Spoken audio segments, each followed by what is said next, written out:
Hello everyone, I'm happy to be here at MCTTP Con. My name is Fabian Mosch. As already said, I'm team leader of the red team / pentest team of Artec Cybersecurity. And today I'm going to talk about, my talk is named Playing Chess as Red Teams. In the very end, it's about EDR evasion. The agenda looks as follows. First, I'm going to describe why we need to think more strategically in terms of doing preparations for engagement, preparations for payloads and stuff to avoid EDR system detections.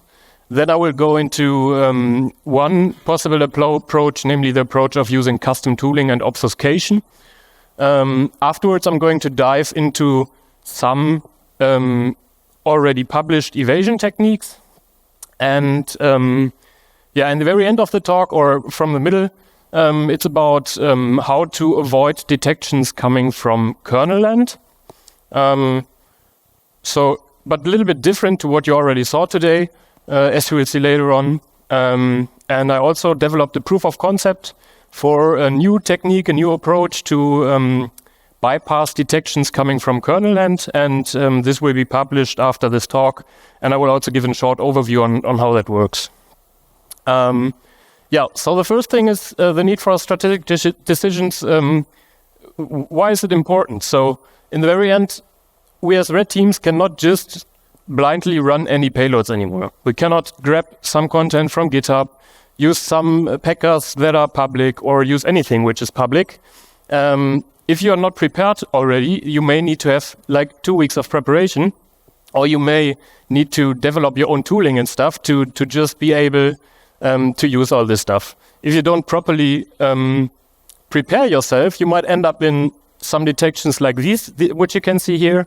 So the first one is the detection of havoc in memory, for example. The second one is sliver detection. And the last one is Cobalt Strike hands-on activity from an EDR. The people who know that EDR will recognize which one it is. But we're somehow forced to prepare more stuff and to make some strategic decisions. And one thing, so what I already said is, from my perspective, it got necessary for red teams, or maybe even for pen testers at some point, to develop something which is privately maintained. So you cannot just use public tooling anymore. Maybe you want to develop your own C2 framework. Maybe you want to develop a packer. Maybe you want to develop something else, but you cannot just run stuff that is public anymore, because you will get flagged directly. And if you make this decision, if you have to develop something, then you may have to think about in which language what I want to do. Do I want to develop this stuff? On the one hand side, if you want to have full control, for example, over memory management, if you want to obfuscate your C2 payload in memory, then you should go to a language like C, C++, or Rust, for example, because memory management is easier there. But if you want to go for simplicity and less effort, you could probably choose, for example, C#, NIM, or PowerShell, because these languages are, on the one hand side, easy to maintain, easier to code, and also easier to obfuscate at some point, at least, than the other ones. And if you make this decision, you also have to think of what is your team capable of, and how much budget do you have to develop something? Because there are smaller teams, there are smaller consultancy companies. We are a smaller consultancy company. We're not super big, and we cannot hire like 1 or 2 developers full time to build a C2 framework. So you have to always keep that in mind in your decision on what to do. There is also a decision to make, for example, on how to execute payloads. So, for example, the initial access payloads. On the one hand side, you could use a packer for that. So you are like encrypting the input payload, you're decrypting that on runtime, and you execute it from memory. But this has the downside that it's prone to memory scanners. So in the moment when it's decrypted and runs from memory, if a memory scanner is searching for it, it will find it in memory and can flag it via Java rules, for example. If you, on the other hand side, obfuscate your payloads, then you are not prone to memory scans because even in memory, the signature is not present anymore, or maybe not present anymore. But this could lead to breaking the payload. So you would need to do proper testing of all the payloads before going this approach. And you should, on the other hand side, always, this is really recommended, test all your payloads against the target environment's EDR, if you know about it already, because you found out via social engineering, contacting the system administrators, for example, and asking for what they are using. If you know that, you should definitely test your payloads against these systems in your own testing environment before putting them into the target environment. Otherwise, you may get flagged again. Another thing to think about, for example, would be, do you want to stay in your local process, which was initially executed, or do you want to go into a different process, into a remote process, for example? So if you stay in the local process, the initial EDR detection rate is much lower because there is less things to detect. As soon as you make remote process injection, there are specific events which are very, very more likely detected. So here the detection rate is lower, but from my perspective, my personal perspective, local processes could be easier to detect if someone is hunting for you. So if they know there happened something, they can go through the active processes. They are somewhere on disk, and they could easier find your C2 implant, for example. And also, if some executable or DLL is making suspicious network traffic, it would also be much more suspicious. But if you go into a remote process, for example, like if you go into Teams, it would be less suspicious to make HTTP requests because Teams is doing HTTP requests all of the time. Or if you inject into a browser, for example. So from that perspective, it's harder to find you when you're already in an existing process. It's harder to find you because of the network activity, for example. But this is much harder to execute, or it got much harder to execute. And there are new approaches needed, from my point of view, on how to properly inject into a remote process. One thing, and this is what I tell the people for a long time already, is in the very end, from my perspective, it's still about signatures. Even if many vendors, for example, say, no, it's not only about signatures, we're detecting behavior. I think it's still about signatures. But the signatures moved from signatures on disk only to signatures in memory. So they are typically, if some behavior is there, they are still, for example, triggering a memory scan and checking the memory to see if something malicious was executed. If you go the approach of building custom tooling on your own, and I really mean in this case everything, your own C2 framework, your own lateral movement techniques, your own credential harvesting techniques, or not techniques, but just from scratch, then you would not be prone to any signatures, not to on disk, but also not to on memory. But this is a thing which you cannot do because it's just too much. You would need to have a hell of effort, a lot of people to develop all this stuff. So it's the best case, but only theoretically, because in practice no one can do that from my perspective.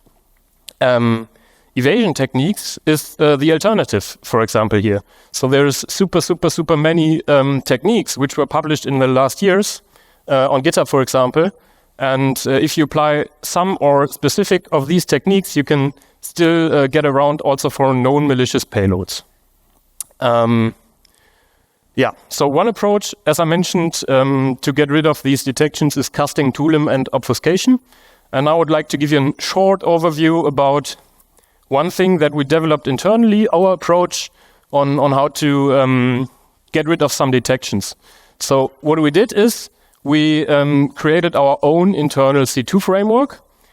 We did that in C# because of the decision of less complexity and simplicity, and also resources, of course. If I would have to write in C or C++, I would need to hire one or two people that are better than I am in this language. So this was a decision. And in the very end, the course or the main code was based on C# development course from Rust, from 0 Point Security, which is available for just $50, and it's super simple to go through this course to learn what to check on which point, and so on. You could, of course, also use any public existing tooling and but then you would have to modify the whole code and the whole code base to get rid of existing signatures. We also, in this case, changed the code from the template. So because the Rastermaus template code which you get there is also flagged by vendors already. So you in any way have to also change this code. But by doing that, we get basically rid of any statistic detections. We could drop payloads even unencrypted or execute them even unencrypted into memory via assembly load. They are not detected by AMSI, they are not detected by ATW, they are not detected by anything because it's our own code, it's not public. And we made the decision to use minimalistic agents. In the very end, this means one agent is 50 kilobytes or something like this. And they can basically, in the first place, they can do nothing. And all namespaces, all class names, all variables are always random for each payload. So if one payload gets burned because it's dropped to virus total, for example, we don't care, because if we create a new payload, it has different namespaces, different classes, different variables, different function names. And so it will never look the same. The only thing that this agent can do is loading additional tooling. So in the very end, it can load additional C# DLLs to get more modules and to get more stuff to work. And also, if a new module is loaded, for example, a module to patch AMSI or a module to do execute assembly, all these modules are also randomized each time when they are created. So signature for these would also be hard to do. If you have the decision to go for a C# framework, then one easy approach would be to, or one thing which is obvious because it's just there, it's public. If you need any lateral movement techniques, any credential harvesting techniques, any persistence techniques, there are C# assemblies for all of these use cases on GitHub. You can find all of them basically. And if you have an execute assembly module, and with execute assembly, I don't mean the fork and run remote process injection one, but staying locally would be my preferred way here. The only thing that really you have to measure here is AMSI and ETW. But as I said, as every module is different each time, AMSI is not a problem for our modules. ETW is also not a problem because ETW metadata, this was also shown before today, is about function names, classes, namespaces, and so on.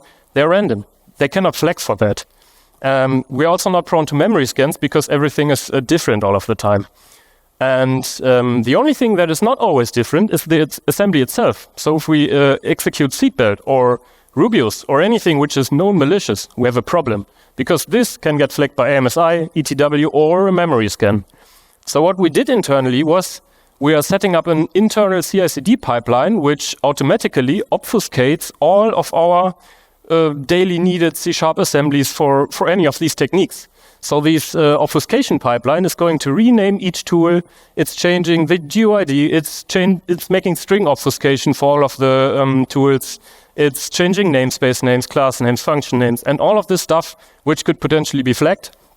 And if we were on execute assembly, we don't do it with a plain binary just compiled, but only with obfuscated binaries or assemblies, because those will not get flagged by AMSI.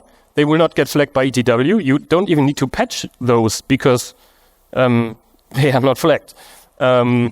If you, at some point, of course, if you still want to or don't have something obfuscated, want to execute something else, there is still modules for AMSI bypass or for ETW bypass. And I would not recommend to patch here, but instead to use, for example, hardware breakpoints nowadays to get rid of these detections.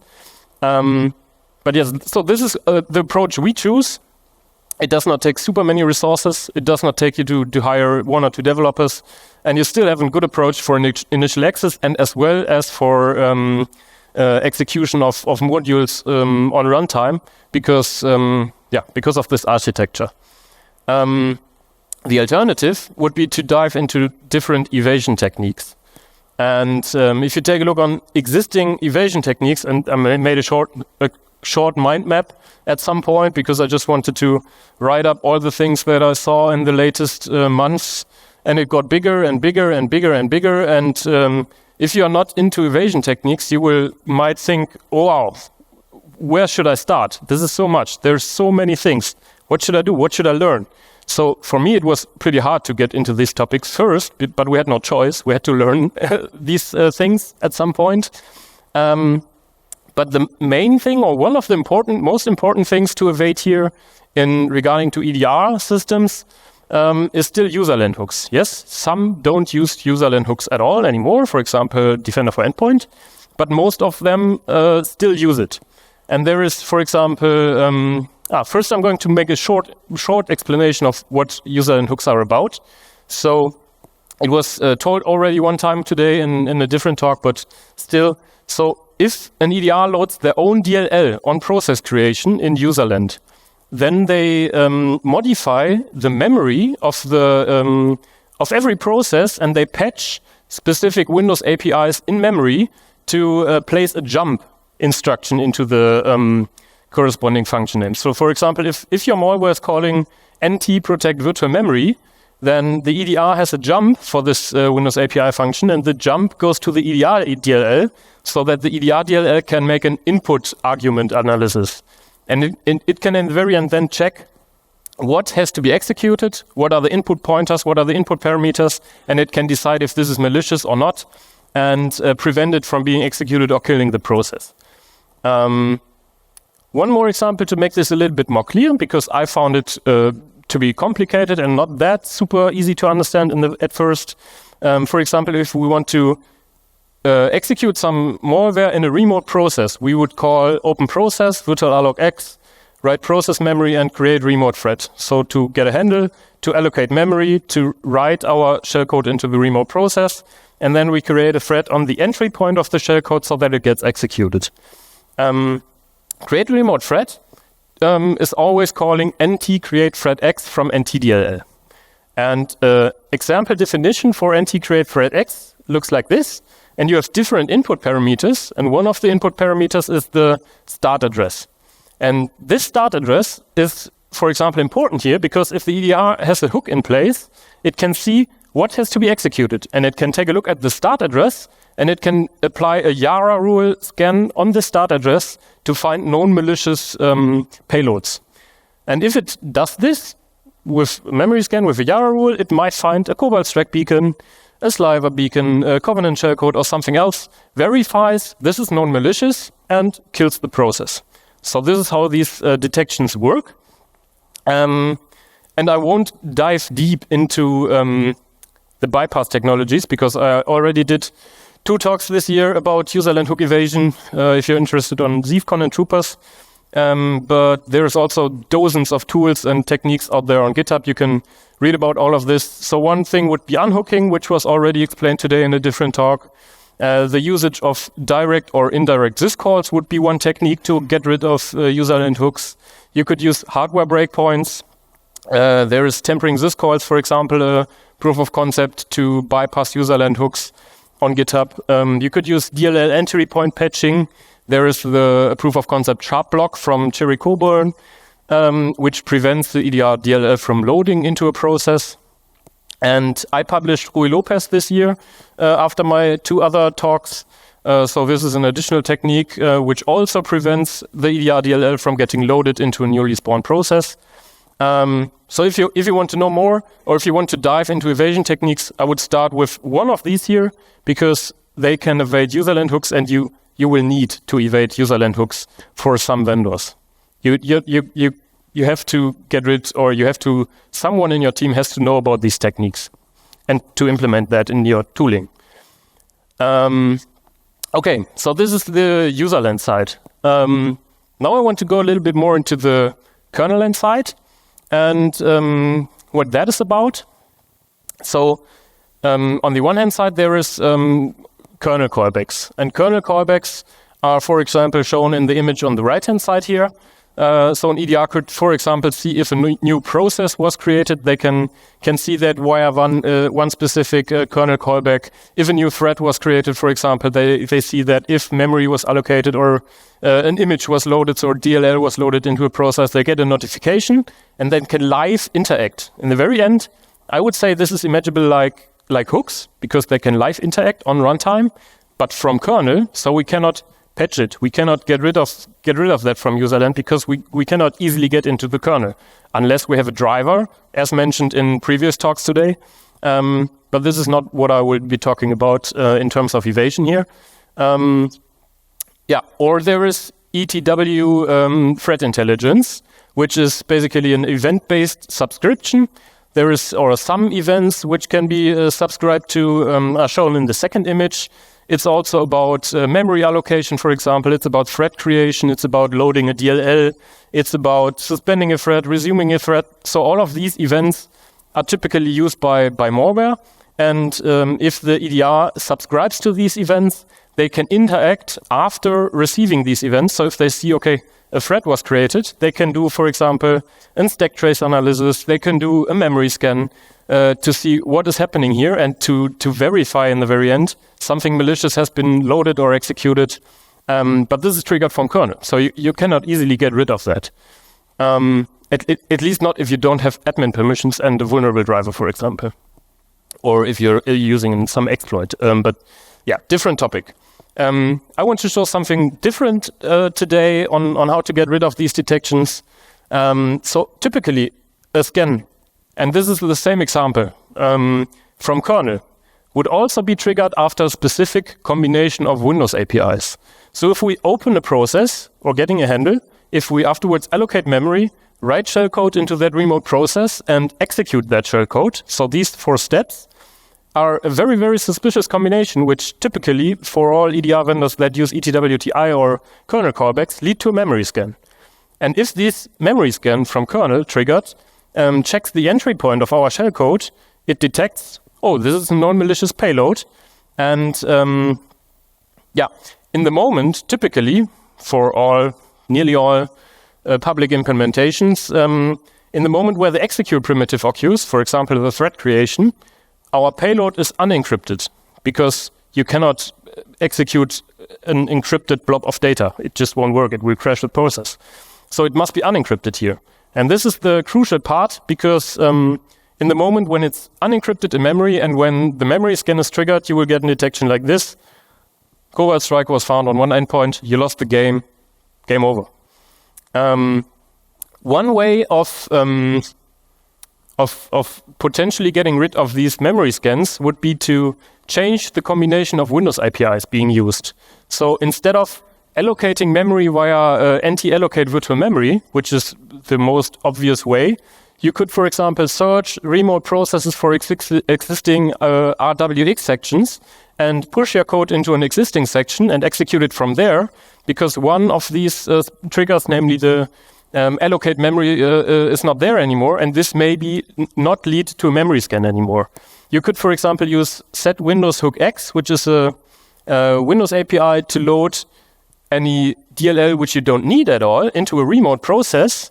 And if you don't need it in the remote process, you could afterwards overwrite the text section of the newly loaded library and execute your payload from there, because there is an existing RX section in all DLLs anyway, and this is basically this module stomping then. Or you could overwrite any existing allocations, but this may lead to crashes in the remote process, so this is not really recommended unless you really know what is being done in the remote process at which point. If you just, and this is not an alert from the EDR vendor, this is just an information, because they see everything that was done via ETWTI in this case, and they see if you allocate memory in a remote process, there is always this notification that this executable allocated memory in a remote process. And if it sees the specific combination, it will trigger a memory scan. For the write primitive, we could also try to use different ways instead of NT-write virtual memory, which is the normal or the most obvious way again. We could, for example, use direct copy after NT-map view of section, which is not much better because it always also has ETWTI detections, or it leads to ETWTI events. Or you could use lesser known ways like NTQ APC thread, which was published by x86 Matthew on, it's not that long ago, but in very end, he's using this API to push more and more stuff from the shellcode into the remote process, but it leads to different or maybe even no ETWTI events at all, which could be in this combination of suspicious APIs. Or you could use process environment strings. This is also an alternative. This is not exhaustive, this list. There are more alternatives, but I cannot cover everything. Process environment strings, if you create a new process, there is one parameter that you can pass to the create process Windows API.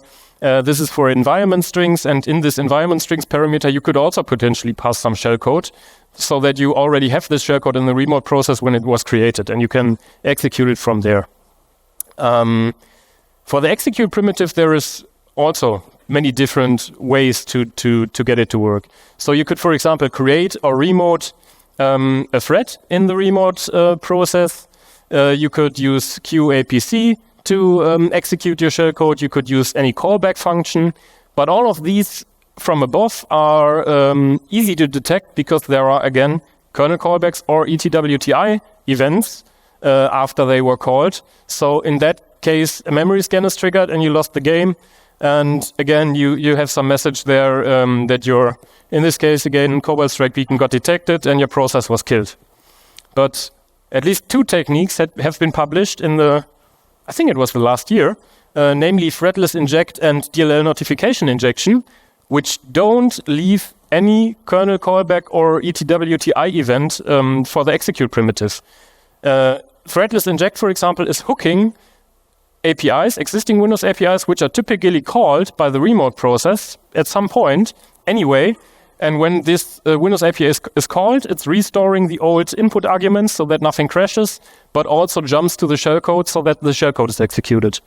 DLL notification injection is another technique where if some library is loaded into a remote process, this leads to a specific notification, and you can override a specific part in the remote process so that every time when a DLL is loaded, your shellcode also gets executed. These are much harder to detect, as I said, because of no kernel callback or ETWTI. So these would be the ways I would recommend to you if you want to inject into a remote process without being detected. Instead of going the way to change Windows APIs or the combination to get rid of the memory scan, we could also think different and try to prevent the memory scanner from finding something at all. And there is, for example, a proof of concept drip loader, which is splitting the payload into multiple small chunks into the remote process. So it's allocating 64 kilobytes of memory, which are directly after another, and it's pushing the shellcode into these sections with 4 kilobytes each. Using NT-write virtual memory with 4 kilobytes is also, as side note, not detected by some EDRs because they think 4 kilobytes is not enough, so they don't flag for it, they don't notify for it. So if you partially inject your shellcode instead of injecting the full shellcode, you will also maybe get rid of some detections. And because it's in multiple sections here, if a memory scan is only applied to the first section, but not to the second or to the third, you might get rid of some signature-based detections for the memory because they only check the first section and not the other two. You could also use, or there is another proof of concept which was released not that long ago, namely Shellghost. And Shellghost is using hardware breakpoints to execute from a payload each instruction one after another. And the funny thing is, there is always one very small assembler instruction which is plain text. Everything else is encrypted, so you will never see the full shellcode in plain text, but always one instruction. And when this one instruction was called, then the next one gets decrypted and the previous one gets encrypted, so that never the full text, full payload can be seen in memory. Yeah, I was also thinking different. And I had the idea for another approach to hide your shellcode when you're doing remote process injection. And this is the proof of concept, which I will publish afterwards. And my new approach is the idea to inject not one payload, but two payloads into the remote process. And the one payload is, in the very end, our malicious, known, but encrypted payload. So it's still encrypted. And we put that into a read-write section. And we have a second custom shellcode, so a self-written shellcode, which we put into a read execute section. And we will create the thread on the second custom shellcode, which is read execute. And this will trigger the memory scan. But this is not a problem for us, because when it triggers the memory scan will not find our known malicious payload because it's still encrypted. It's still in a different section. So it will not find anything. And what will happen then? In the very end, the custom shellcode sleeps for a dedicated amount of seconds. So it's hard-coded in the proof of concept 10 seconds. Because in these 10 seconds, the memory scan takes place and it will not find anything. Afterwards, it decrypts the previous section, which is read-write. And in that moment, the malicious shellcode is visible. It will reprotect this section to read execute, and it will make a direct jump to the second shellcode. And the direct jump also has no kernel callback or ETWTI notification, so that this can also not be found by one of these two options. So this is the idea which I had. And I also implemented this idea, made a proof of concept. And I'm going to show you. Let's see if the VM is still running. Of course it's not. But this is not a problem. It should be only suspended.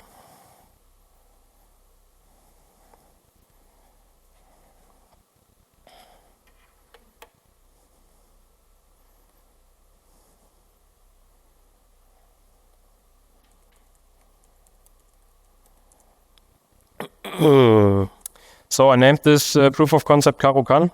Rui Lopez was the previous one, had to do with chess, because the EDR is like the white player in a chess game, and it always does the first move by setting the hooks and by having the kernel callbacks there. So the EDR is always the white player. Via Rui Lopez, you get the white player because it's too complicated to explain that now. But in this case, we don't get the white player, but we are the black player because the EDR already has his hooks enabled. It's already checking kernel callbacks and stuff. So we are the black player in this case. So the proof of concept spawns a new process, in this case Notepad. It will use plain Windows 32 APIs, nothing special, no direct syscalls, no unhooking, just allocate virtual memory, just write process memory and remote thread creation. And now we can check that newly spawned process.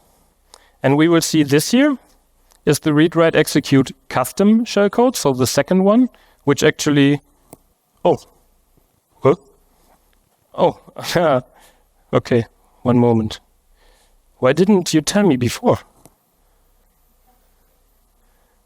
I was showing stuff and no one said something.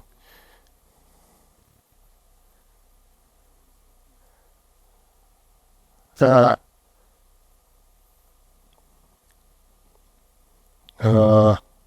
on.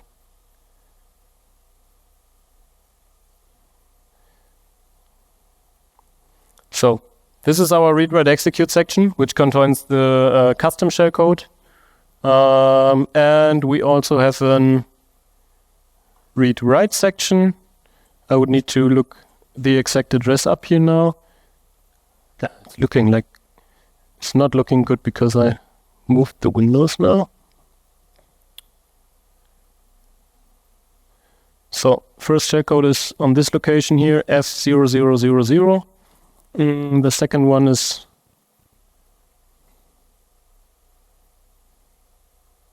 RWX. Of course, I don't see it now. RWX.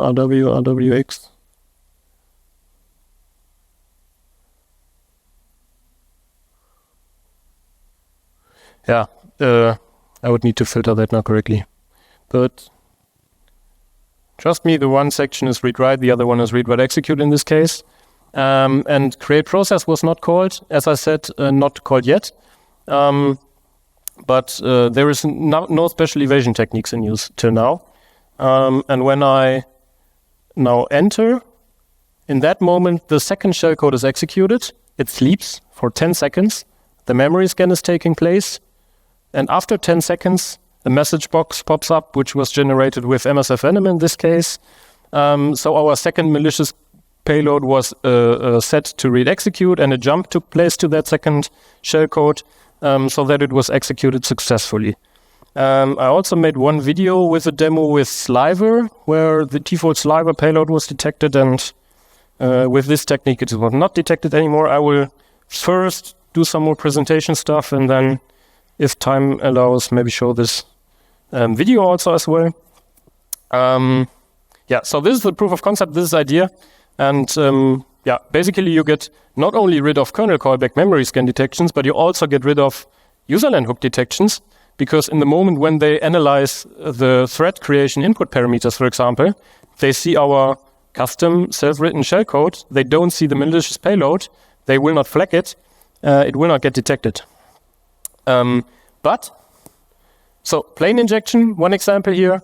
If I injected or decrypted the payload on runtime, pushed the decrypted payload into the remote process, created a thread, this was the event. In this case for Havok. Havok was detected, it was prevented. Same payload, also Havok against this EDR resulted in the detections on the left. So we don't have no detections at all. Indeed, I'm aware of the fact that this proof of concept, which I will publish, leaves some traces. And in this case, it will lead to suspicious process injection, a medium alert. And this medium alert is due to memory allocation, normal way, virtual allox, suspicious injection, anti-write virtual memory, and remote thread creation. So these three ETWTI events lead to the overall alert suspicious process injection. And if you use direct syscalls, you exactly have the same behavior. You have the same detections. So even when using direct syscalls to inject it, and this is what I did on the right-hand side, you still have this process injection event. But, and this is important, I improved a private version myself. And if you use what I said before, threadless inject instead of thread creation, and if you use module stomping for the remote process, for example, instead of allocating memory, it's completely quiet. So this is in this case up to the reader, up to the people who hear this talk, to further improve this proof of concept by using threadless inject and or module stomping. If you do that, you will go completely silent for many EDR vendors, I guess. I also tested that against I think I can tell that Elastic, because they always provide trials and they say they detect everything. And the remote injection itself and also the payload was not detected in that case with the modified version, and not with the one which I will publish. The proof of concept will be published under this URL after the talk. There is some things to mention, because it's not the most OPSEC-safe way. It's the proof of concept. I want to show to you that there is an alternative. You could still bypass userland hooks, or to get rid of some events, some potential alerts by using direct syscalls, unhooking, whatever. You could back your payloads by legitimate DLL. So you could use module stomping for the remote process. You could load your C2 DLLs with the self-written custom shellcode. This would prevent a second memory scan, which is triggered by load library events from the C2 payload. So if you load the libraries before the C2 payload is executed, you will avoid a second memory scan. You should use threadless inject or DLL notification injection. You could write the payload in 4 kilobyte chunks. This will lead to no injection alert. And if you are using C2 payloads with these techniques, they should encrypt after being executed, because if they are unencrypted in memory, at some point a periodical memory scan will be triggered, and you will still get caught. So your C2 payload should use sleep encryption. It should use unhooking or direct syscalls, because if it's not using that, then it is prone to userland hooking in the remote process again. And it should use proxy module loading. So using another Windows API to load libraries into the process to not trigger detections from that. 50 seconds left. Does someone has questions?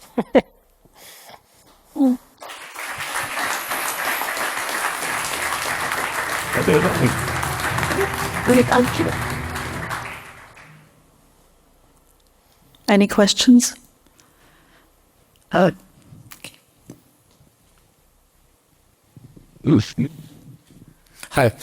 Just from my understanding, so when you modify the memory flag from read-write to execute, normally the EDR should recognize this because this would be also API call, which is hooked. So you at first set the flag to execute and then decrypt it. Do I understand it correctly? Else it would be, if you at first if you set it to read execute, you cannot decrypt anymore because you don't have write permissions. So you need to first decrypt and then set it to read execute. But this will typically not get triggered, or it doesn't trigger a memory scan or something, because it's locally in the process. It's not, I changed the remote process memory from my host process. This would be suspicious, but instead the process itself does this, because the custom shellcode is already there. It locally in that remote process sets the permissions to read execute, and this is super normal behavior, which will lead to many false positives. Okay, and this is not recognized by the EDR. Yeah, okay. Great, thank you. So another round of applause for the grand finale with Fabian, please. Thank you very much.